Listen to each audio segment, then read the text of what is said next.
जय हिंद दोस्तों, स्वागत है आप सभी का इस वीडियो में। मैं हूं मयूर मोगरे। गौरव सर ने एक मिशन शुरू किया था आपके सामने रोज यूपीएससी एमसीक्यूज लाने का। अब उस मिशन को कंटिन्यू रखने की रिस्पॉन्सिबिलिटी सर ने मुझ पर दी है।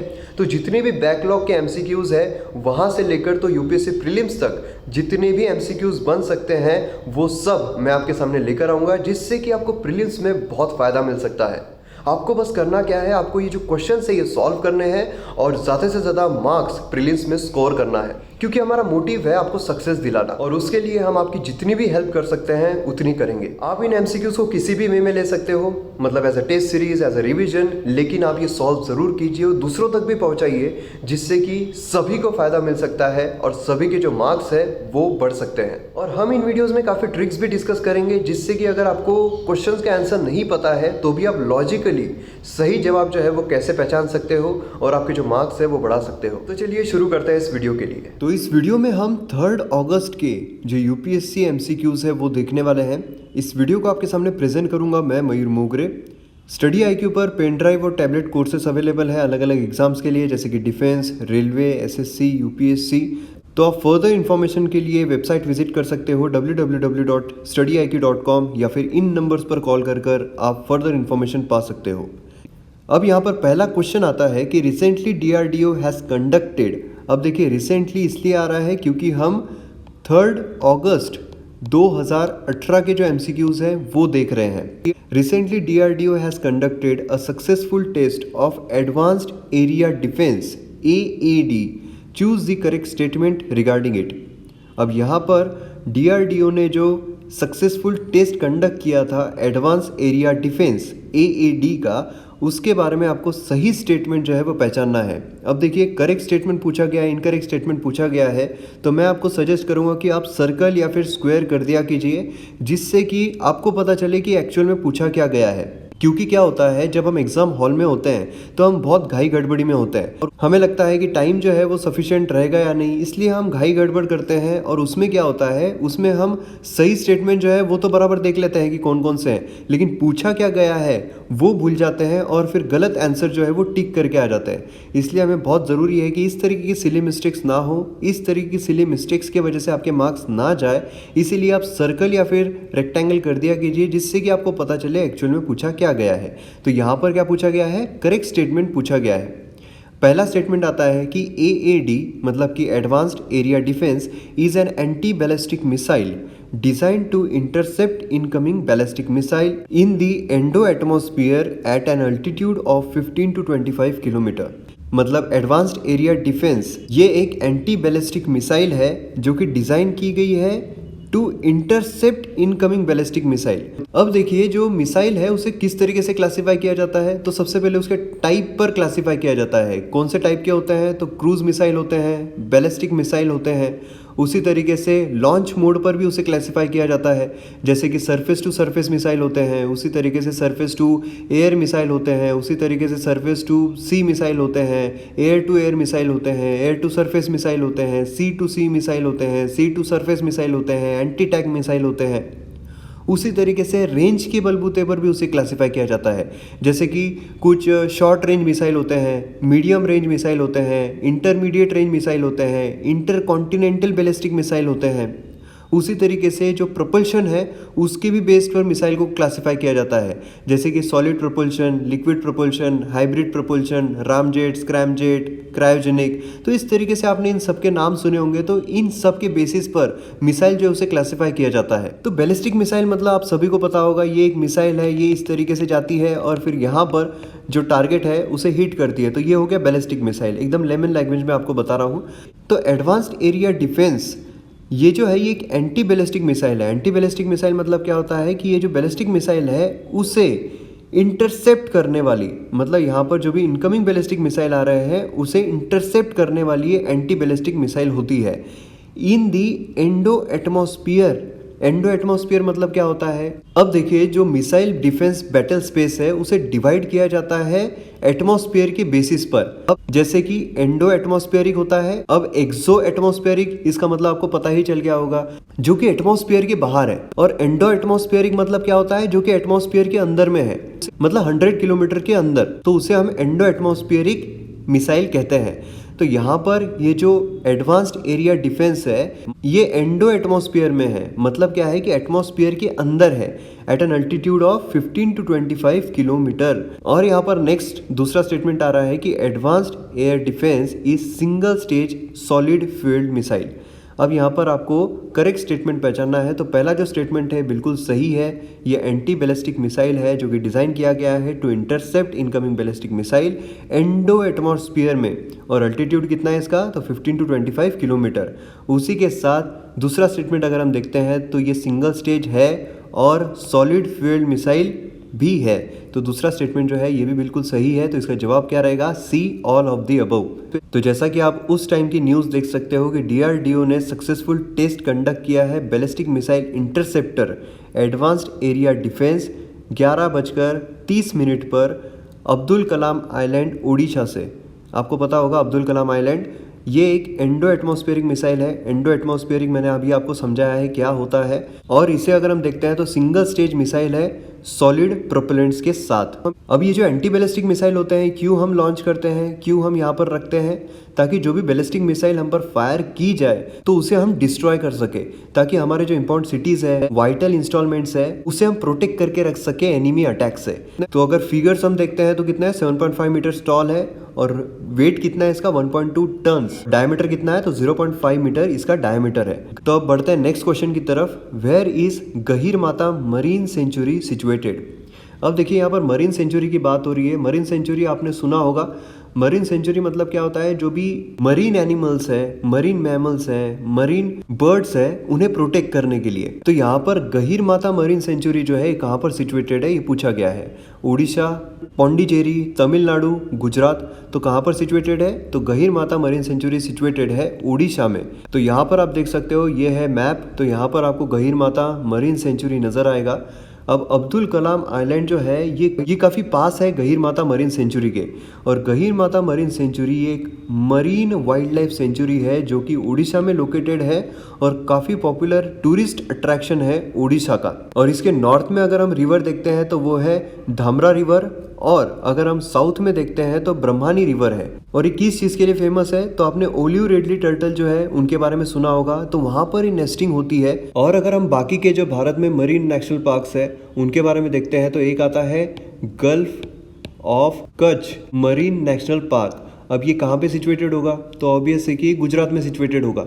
गुजरात में कहाँ पर है, तो जामनगर जो है गुजरात का, वहाँ पर सिचुएटेड है। और ये gulf of Kutch marine national park ये फर्स्ट नेशनल मरीन पार्क है भारत का, जहाँ पर 42 आइलैंड्स है जामनगर कोस्ट के।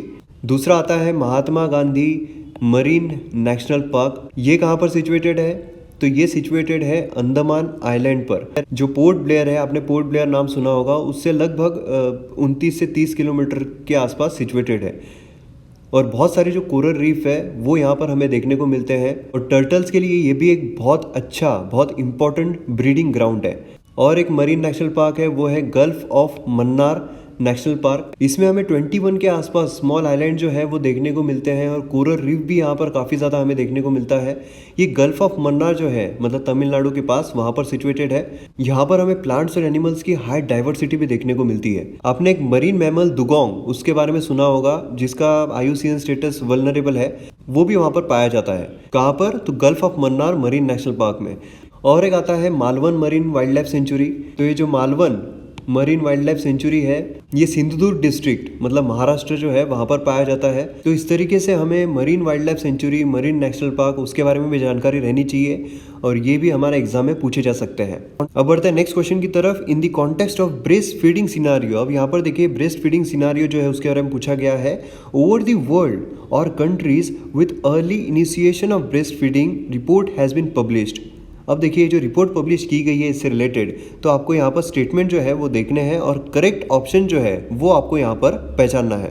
पहला आता है कि it is released by UNICEF, UNICEF and the World Health Organization WHO। Next statement यहाँ पर आता है कि इंडिया का जो रैंक है वो 59th है among 76 countries and countries like Kazakhstan, Rwanda, Bhutan, Uruguay have fared much lower than India. तो यहाँ पर देखिए जो पहला स्टेटमेंट है ये बिल्कुल सही है, क्योंकि रिलीज किया जाता है यूनिसेफ के द्वारा और वर्ल्ड हेल्थ ऑर्गेनाइजेशन के द्वारा, तो ये बिल्कुल सही स्टेटमेंट है। तो इंडिया का जो रैंक है ये 59th नहीं है बल्कि 56th रैंक है 76 कंट्रीज में से। और कजाकिस्तान, रवांडा, भूटान, उरुगे ये जो है इन्होंने लोअर नहीं बेटर परफॉर्म किया है देन इंडिया। तो ये जो स्टेटमेंट है ये बिल्कुल गलत है। यहाँ पर इसका जवाब क्या रहेगा, तो करेक्ट स्टेटमेंट पूछा गया है तो जवाब रहेगा A1 ओनली। तो इस रिपोर्ट की अगर हम बात करते हैं जो कि रिलीज की गई है by UNICEF and World Health Organization, उन्होंने श्रीलंका को टॉप लिस्ट पर रखा हुआ है early initiation of breast feeding के लिए। इंडिया का जो रैंक हो 56th है अमंग 76 कंट्रीज। तो यहाँ पर आप लिस्ट देख सकते हो, श्रीलंका जो है वो टॉप पर है और 10 पर उरुगे आता है, 9 पर भूटान आता है, 7 पर रवांडा आता है, कजाकिस्तान जो है 4th पर आता है। तो इस तरीके से आप देख सकते हो इंडिया का जो रैंक 56th है, मतलब कितना पीछे है इंडिया ब्रेस्ट फीडिंग के मामले में। और अगर हम ग्लोबल सिनारियो देखते हैं तो बहुत सारे ऐसे न्यूबॉर्न्स हैं जो कि उन्हें काफ़ी वेट करना पड़ता है ब्रेस्ट फीडिंग स्टार्ट करने के लिए। और अगर हम 2017 का डाटा देखते हैं तो 78 मिलियन न्यूबॉर्न्स जो है अक्रॉस दी वर्ल्ड, उन्हें काफ़ी इंतज़ार करना पड़ा ताकि वो ब्रेस्ट फीडिंग जो है वो ले सके। इसका मतलब क्या है कि ओनली 2 in 5 चिल्ड्रन जो है वो ब्रेस्ट फीडिंग दी जाती है उन्हें with in few hours of their life. तो ये देखिए इसे इम्प्रूव करना काफ़ी ज़रूरी है, क्योंकि जो बेनिफिट्स है ब्रेस्ट फीडिंग के वो काफ़ी ज़्यादा होते हैं और ब्रेस्ट फीडिंग को कोई भी चीज़ रिप्लेस नहीं कर सकती है। क्योंकि देखिए जब वो पैदा होते हैं तो फर्स्ट 1000 डेज जो है काफ़ी क्रूशियल होते हैं, काफ़ी इंपॉर्टेंट होते हैं और उसमें उन्हें जो भी न्यूट्रिएंट्स चाहिए होते हैं वो सब मिलते हैं। अगर उन्हें ब्रेस्ट फीडिंग न दी जाए तो काफ़ी सारे न्यूट्रिएंट्स उन्हें नहीं मिलते हैं, जिसका परिणाम आगे जाकर उन्हें फेस करना पड़ता है। ब्रेन एंड बॉडी डेवलपमेंट के लिए भी ब्रेस्ट फीडिंग जो है काफ़ी इंपॉर्टेंट हो जाती है। कोलोस्ट्रम ये फर्स्ट ब्रेस्ट फीड है जो कि उन्हें दिया जाना चाहिए, थिक एंड येलोइश जो कलर में होता है। और देखिए 6 महीनों तक न्यूबॉर्न्स जो होते हैं उन्हें एक्सक्लूसिवली ब्रेस्ट फीडिंग पे रखना चाहिए। उसके बाद उन्हें होम कुक्ड फूड जो है वो दिया जा सकता है। अब इस वजह से क्या होता है, जो इम्यूनिटी सिस्टम है वो काफ़ी ज़्यादा बढ़ जाती है जो न्यूबॉर्न्स होते हैं उनकी, जिससे कि आगे जाकर वो जल्दी प्रोन नहीं होते हैं जो भी डिसीजेस है उसके लिए। और अगर लो ब्रेस्ट फीडिंग दी जाती है तो उसके वजह से ओबेसिटी की परिणाम भी जो है बहुत ज़्यादा बढ़ जाते हैं, डायबिटीज़ ये भी बहुत ज़्यादा बढ़ जाता है। तो बढ़ते हैं नेक्स्ट क्वेश्चन की तरफ। Choose the correct options regarding 123rd constitutional amendment bill. अब 123rd कॉन्स्टिट्यूशनल अमेंडमेंट बिल जो है उसके बारे में आपको यहाँ पर करेक्ट ऑप्शन पहचानना है। तो पहला आता है कि it provides for a commission for the socially and educationally backward class with a chairperson, vice chairperson and 3 other members, all of whom shall be appointed by the president of India। मतलब 123rd constitutional amendment bill किससे related है, तो socially and educationally backward classes से related है। अब socially and educationally backward class इनके लिए जो एक कमीशन बनाई जाएगी, मतलब जैसे कि कमीशन फॉर शेड्यूल्ड ट्राइब्स है, कमीशन फॉर शेड्यूल्ड कास्ट है, तो इसी तरीके से social and educationally backward class के लिए भी एक कमीशन बनाई जाएगी, जहां पर एक चेयरपर्सन रहेंगे, वाइस चेयरपर्सन रहेंगे और 3 अदर मेंबर्स रहेंगे और सबके सब प्रेसिडेंट ऑफ इंडिया जो है उनके द्वारा अपॉइंट किए जाएंगे। अब देखिए 123rd कॉन्स्टिट्यूशनल अमेंडमेंट बिल, इसका मतलब क्या है कि इसके बारे में हमारे कॉन्स्टिट्यूशन में लाया जाएगा, मतलब एक सेपरेट आर्टिकल इसके बारे में बनाया जाएगा जो कि अभी तक नहीं है। अभी किसके बारे में बोला गया है, तो जो national commission for scheduled caste, scheduled tribes है उनके बारे में बोला गया है। तो जो national commission for scheduled caste है उनके लिए कौन सा आर्टिकल है, तो आर्टिकल 338 है। उसके बाद national commission for scheduled tribes उनके लिए कौन सा आर्टिकल है, तो आर्टिकल 338A है। और देखिए 3 तरीके की बॉडीज होती है, कॉन्स्टिट्यूशनल बॉडी होती है, दूसरी स्टैट्यूटरी बॉडी होती है और तीसरी होती है neither constitutional not statutory body. Constitutional body का मतलब क्या होता है, जिसके बारे में हमारे संविधान में दिया हुआ है आर्टिकल के जरिए, जिसका जिक्र हमारे संविधान में किया हुआ है, जैसे कि इलेक्शन कमीशन हो गया। उसी तरीके से स्टैट्यूटरी बॉडी होती है। स्टैट्यूटरी बॉडी का मतलब क्या है कि हमारे संविधान में, हमारे कॉन्स्टिट्यूशन में उसके बारे में जिक्र नहीं किया हुआ होता है, उसके बारे में नहीं बताया हुआ होता है, लेकिन किसी न किसी एक्ट के जरिए वो लाया हुआ होता है। तो स्टैट्यूटरी बॉडीज़ के कौन कौन से एग्जांपल्स हमारे पास देखने को मिलते हैं, तो जैसे नेशनल ग्रीन ट्रिब्यूनल है, नेशनल ह्यूमन राइट्स कमीशन है, नेशनल लॉ कमीशन है और आर्म फोर्स ट्रिब्यूनल है, नेशनल कमीशन फॉर वुमेन। तो ये सारे जो है, ये सारे क्या है, तो स्टैट्यूटरी बॉडीज़ है। मतलब क्या है कि इन सब का जिक्र हमारे संविधान में नहीं किया हुआ है, लेकिन ये किसी न किसी एक्ट के जरिए लाए गए हैं। उसी तरीके से neither constitutional not statutory body होती है। इसका मतलब क्या है, ना ही वो हमारे संविधान में उसके बारे में जिक्र किया हुआ है और ना ही वो किसी एक्ट के जरिए लाए जाते हैं, बल्कि वो एक एग्जीक्यूटिव ऑर्डर आती है जिसके जरिए वो बॉडी जो है वो तैयार की जाती है। इसका कौन सा एग्जाम्पल है, तो जैसे प्लानिंग कमीशन जो पहले था, अब नीति आयोग, ये भी neither constitutional body not statutory body है। तो इस तरीके से हम देख सकते हैं इन 3 तरह की बॉडीज होती है। तो national commission for schedule caste and schedule tribes ये कॉन्स्टिट्यूशनल बॉडी है और national commission for backward classes ये एक स्टैट्यूटरी बॉडी है। लेकिन 123rd कॉन्स्टिट्यूशनल अमेंडमेंट बिल जो है ये स्टैट्यूटरी बॉडी को कॉन्स्टिट्यूशनल बॉडी में बदलने के लिए लाया गया है। तो अगर हम national commission for schedule caste and schedule tribes देखते हैं तो उसमें भी हमें चेयरपर्सन, वाइस चेयरपर्सन और 3 मेंबर जो है वो नजर आते हैं जो कि हमारे प्रेसिडेंट अपॉइंट करते हैं। उसी तरीके से यहाँ पर भी अगर हम देखते हैं तो यहाँ पर भी इस बिल के जरिए socially and educationally backward class यहाँ पर बनाए जाने की बात की जा रही है, जहाँ पर चेयरपर्सन, वाइस चेयरपर्सन और 3 अदर मेंबर्स रहेंगे जो कि अपॉइंट किए जाएंगे प्रेसिडेंट ऑफ इंडिया। और दूसरा स्टेटमेंट जो यहाँ पर आता है वो ये है कि स्टेट्स दैट द प्रेसिडेंट में specify the socially and educationally backward classes in various states and union territories. इसका मतलब क्या है कि प्रेसिडेंट जो है उनके पास ये पावर रहेगी कि वो स्पेसिफाई कर सके socially and educationally backward classes various states और यूनियन टेरिटरीज में। अब देखिए इसी से रिलेटेड एक आर्टिकल आपके जहन में आ रहा होगा, वो कौन सा है, तो आर्टिकल 340। आप सभी को पता होगा ये किससे रिलेटेड है। मतलब क्या है कि अगर मैं आपको लेमन लैंग्वेज में समझाऊं तो गवर्नमेंट को ये ऑब्लिग करता है कि जो वेलफेयर है ओबीसीज का वो प्रमोट किया जा सके। मतलब कि हमारे जो राष्ट्रपति है वो एक ऑर्डर निकाल सकते हैं जिसके थ्रू वो एक कमीशन बना सकते हैं जो कि इन्वेस्टिगेट करेंगे जो भी कंडीशंस है social and educationally backward class लोगों की वो, और फिर वो प्रेसिडेंट को बताएंगे। तो यहाँ पर जो पहला स्टेटमेंट है बिल्कुल सही है, पूरी तरीके से मैंने आपको एक्सप्लेन किया है। और जो दूसरा स्टेटमेंट है ये भी बिल्कुल सही है। तो यहाँ पर जवाब क्या रहेगा, जवाब रहेगा D, all of the above. तो लोकसभा ने यूनिवर्सली पास किया था 123rd कॉन्स्टिट्यूशनल अमेंडमेंट बिल। मतलब ये बिल के थ्रू क्या होगा कि आर्टिकल 338B जो है वो इंसर्ट किया जाएगा।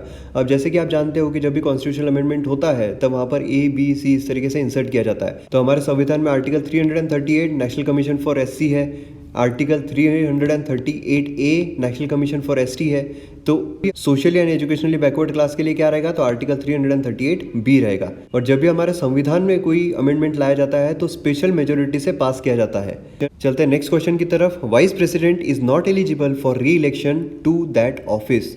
अब यहाँ पर वाइस प्रेसिडेंट जो है उनके बारे में कुछ स्टेटमेंट दिए गए हैं, आपको करेक्ट ऑप्शन जो है वो पहचानना है। तो यहाँ पर पहला स्टेटमेंट क्या है, vice president is not eligible for re election. मतलब एक बार अगर कोई वाइस प्रेसिडेंट बन जाता है तो फिर से वो वाइस प्रेसिडेंट नहीं बन सकते हैं, री इलेक्शन के लिए एलिजिबल नहीं होते हैं। दूसरा स्टेटमेंट आता है कि नॉमिनेशन जो होता है कैंडिडेट का for election to the office of vice president must be subscribed by at least 30 electors as proposers and 30 electors as seconders. तो देखिए जो वाइस प्रेसिडेंट का ऑफिस है वो सेकेंड हाईएस्ट पोजीशन है हमारे भारत में प्रेसिडेंट के बाद। और बहुत सारे वाइस प्रेसिडेंट हमारे देश में आए हैं, जैसे कि सर्वपल्ली राधाकृष्ण साहब जो है वो भी वाइस प्रेसिडेंट थे, जाकिर हुसैन साहब, वीवी गिरी साहब, बीडी जट्टी साहब, मोहम्मद हैदरुल्लाह साहब, शंकर दयाल शर्मा साहब, नारायण साहब, उसके बाद अंसारी साहब, वेंकैया नायडू साहब। तो इस तरीके से हम देख सकते हैं कि बहुत सारे वाइस प्रेसिडेंट जो है हमारे देश में आए हैं, उन्होंने सर्व किया है। और वाइस प्रेसिडेंट जो होते हैं वो एक्स ऑफिशियल चेयरमैन होते हैं राज्यसभा के। और वाइस प्रेसिडेंट के लिए वोटिंग कौन करते हैं, तो members of both the houses of the parliament, मतलब लोकसभा हो और राज्यसभा हो, दोनों हाउसेस के जो मेंबर्स है वो वोट करते हैं। और इसमें नॉमिनेटेड मेंबर जो है वो भी वोट कर सकते हैं, जैसे कि हमने राष्ट्रपति के इसमें देखा है कि राष्ट्रपति के इसमें नॉमिनेटेड मेंबर्स वोट नहीं कर सकते हैं, लेकिन राष्ट्रपति के इसमें जो लेजिस्लेटिव असेंबली के मेंबर्स होते हैं वो भी वोट कर सकते हैं, जो कि यहाँ पर नहीं कर सकते। सिर्फ पार्लियामेंट के जो लोग हैं वही वोट कर सकते हैं। तो यहाँ पर अगर हम पहला ऑप्शन देखते हैं री इलेक्शन के लिए वो एलिजिबल होते हैं, तो ये बिल्कुल गलत है, पहला स्टेटमेंट बिल्कुल गलत हो जाता है। और अगर हम दूसरा देखते हैं तो यहाँ पर 30 electors as proposers and 30 electors as seconders नहीं होते हैं, तो यहाँ पर 20-20 होते हैं। मतलब यहाँ पर 20 इलेक्टर्स एज प्रपोजर्स और 20 इलेक्टर एज सेकेंडर्स यहाँ पर होते हैं। और आप सभी को पता होगा कि 15,000 रुपये जो है वो डिपॉजिट करना पड़ता है RBI में, तो ये आपको पता रहना चाहिए। और यहाँ पर वोटिंग किस तरीके से होती है, तो proportional representation single transferable vote से। और कंडक्ट कौन करते हैं इनके इलेक्शन, तो हमारे इलेक्शन कमीशन ऑफ इंडिया जो है वो कंडक्ट करते हैं। अब यहाँ पर नेक्स्ट क्वेश्चन पर आते हैं, consider the following statements regarding deltas. अब यहाँ पर डेल्टास जो उसके बारे में आपको सही स्टेटमेंट जो है वो पहचानना है। पहला आता है कि गंगा डेल्टा जो है is considered to be the bird food delta. और दूसरा यहाँ पर आता है कि मिसिसिपी रिवर जो है वो फॉर्म करती है accurate delta and it empties into gulf of Mexico. तो देखिए जो गंगा रिवर है वो काफ़ी सेक्रेड रिवर मानी जाती है हमारे देश में, और लाइफलाइन भी है वो मिलियंस ऑफ इंडियंस के लिए। और गंगा का जो पोल्यूशन है वो काफ़ी एक बड़ा मैटर बन चुका है हमारे देश में। और अगर हम ट्रिब्यूटरीज देखते हैं गंगा रिवर की, तो काफ़ी ट्रिब्यूटरीज है, जैसे कि घाघरा है, गोमती रिवर है, गंडक रिवर है, अलकनंदा, कोशी, रामगंगा। तो इस तरीके से हमें गंगा रिवर के जो ट्रिब्यूटरीज है वो देखने को मिलते हैं। लेकिन देखिए यहाँ पर जो पहला स्टेटमेंट है बर्ड फूड डेल्टा, ये गंगा रिवर नहीं बनाती है। गंगा रिवर जो है वो आर्क्वेट डेल्टा जो है वो बनाती है। बर्ड फूड डेल्टा ये मिसिसिपी रिवर बनाती है। तो यहाँ पर हम देख सकते हैं कि यहाँ पर उल्टा कर दिया है, रिवर्स कर दिया है स्टेटमेंट्स को। तो यहाँ पर दोनों स्टेटमेंट जो है वो बिल्कुल गलत है, क्योंकि मिसिसिपी रिवर जो है वो बर्ड फूड डेल्टा जो है ये फॉर्म करती है। और मिसिसिपी रिवर कहाँ पर है, तो ये लार्जेस्ट रिवर है यूनाइटेड स्टेट्स की। इसका सोर्स अगर हम देखते हैं तो लेक इटास्का है, जो कि नदर्न मिनेसोटा में सिचुएटेड है। और अगर हम मिसिसिपी देखते हैं तो गल्फ ऑफ मैक्सिको जो है वहाँ पर ड्रेन होती है। तो यहाँ पर आप जैसे देख सकते हो कि गंगा का जो डेल्टा है वो कंसिडर किया जाता है आर्क्वेट डेल्टा, जैसा कि आप यहाँ पर भी देख सकते हो। और मिसिसिपी रिवर जो है वो बर्ड फूड डेल्टा जो है वो बनाती है और एम्प्टी होती है गल्फ ऑफ मैक्सिको में। तो यहाँ पर आप देख सकते हो इस तरीके का मिसिसिपी का डेल्टा होता है, जैसे कि आप एक बर्ड का फूड देखते हो उस तरीके का यहाँ पर डेल्टा तैयार होता है। इसलिए यहाँ पर मिसिसिपी रिवर को बर्ड फूड डेल्टा इस तरीके से जाना जाता है। और आर्क्वेट डेल्टा मतलब क्या होता है, ऐसे डेल्टा तब फॉर्म होते हैं जब रिवर वाटर जो होता है वो उतना ही डेंस होता है जितना कि एक सी वाटर है। तो ये आपको ध्यान में रखना है। ये भी स्टेटमेंट जो है ये भी एग्जाम में पूछा जा सकता है, इसीलिए हमें उसके बारे में जितनी भी इन्फॉर्मेशन है वो सब कुछ पता रहनी चाहिए। इसलिए मैं आपको जितनी भी इन्फॉर्मेशन उससे रिलेटेड होती है, आजू बाजू की जितनी भी इन्फॉर्मेशन है सब बता रहा हूँ, जिससे किसी भी तरीके का क्वेश्चन अगर इस टॉपिक पर आता है तो आपके मार्क्स बिल्कुल नहीं जाएंगे। यहाँ पर नेक्स्ट आता है कि Wadiyar dynasty was found in which state of India. अब वाडियार डायनेस्टी जो है इसके बारे में आपने बहुत सुना होगा। कहाँ पर सुना है, तो आपने जब ब्रिटिशर्स हमारे देश में आए थे उस टाइम पर सुना होगा, हैदर अली, टीपू सुल्तान। तो इस तरीके से अब आपको पता चल गया होगा कि वाडियार डायनेस्टी जो है ये कौन से स्टेट में फाउंड होती है, राजस्थान, रोहिलखंड, मैसूर, दिल्ली। तो हैदर अली, टीपू सुल्तान बोले बराबर आपको पता चल गया होगा कि मैं किस स्टेट की बात कर रहा हूँ। तो हम बात कर रहे हैं मैसूर की। वाडियार का मतलब क्या होता है, अगर हम कन्नड़ मीनिंग देखते हैं तो वो होता है लॉर्ड या लॉर्डशिप। तो ये मीनिंग है वाडियार का। ये जो है मतलब रॉयल फैमिली जो थी वहाँ के मेंबर्स थे। तो चलते हैं नेक्स्ट क्वेश्चन की तरफ। Who is the author of these books, Betal Panchavinshati और बेंगाला इतिहास। तो ऑथर जो है वो कौन है, ईश्वर चंद्र विद्यासागर, रामकृष्ण, रविंद्रनाथ टैगोर, राजा राम मोहन रॉय। तो इनके जो ऑथर है वो है ईश्वर चंद्र विद्यासागर। अगर हम ईश्वर चंद्र विद्यासागर के बारे में देखते हैं तो उनका जो जन्म है वो 26 सितंबर 1820 को हुआ था। उसी के साथ उनका जो देहांत है वो 29 जुलाई 1891 को हुआ था। और इन्हें बहुत सारे लैंग्वेजेस जो है उनका नॉलेज था, खासकर संस्कृत का। और 2004 में BBC पोल हुआ था for greatest Bengali of all times. तो इसमें उनका रैंक जो है वो 9th था। तो आप सोच सकते हो कि कितने महान व्यक्ति थे। और इन्होंने काफ़ी समाज सेवा के लिए काम किया है, जैसे कि विडो रीमैरिज, जो चाइल्ड की मैरिज करा दी जाती थी उसके अगेंस्ट में उन्होंने काम किया है। इन्होंने काफ़ी बुक्स लिखी है, जैसे कि हमने यहाँ पर देखा है कि बेताल पंचविंशति। तो ये उन्होंने किताब लिखी थी 1847 में। उसी के साथ साथ बंगाल और इतिहास, तो ये उन्होंने लिखी थी लगभग 1848 के आसपास। उसी के साथ साथ इनके बहुत सारे किताबें हैं, जैसे कोटामाला है 1856 में जो उन्होंने लिखी थी। उसी के साथ साथ सितार बोनोबास है जो उन्होंने 1860 के आसपास लिखी थी। उसी के साथ साथ बंगाली न्यूज़पेपर भी उन्होंने निकाला था, सोम प्रकाश, जो स्टार्ट किया था उन्होंने 1858 के आसपास। तो इस तरीके से हम देख सकते हैं काफ़ी सारी उनकी किताबें हैं। तो यह है हमारे वीडियो का एंड। आपका जो स्कोर है आप कमेंट सेक्शन में ज़रूर लिखिए। मिलते हैं नेक्स्ट वीडियो में। जय हिंद।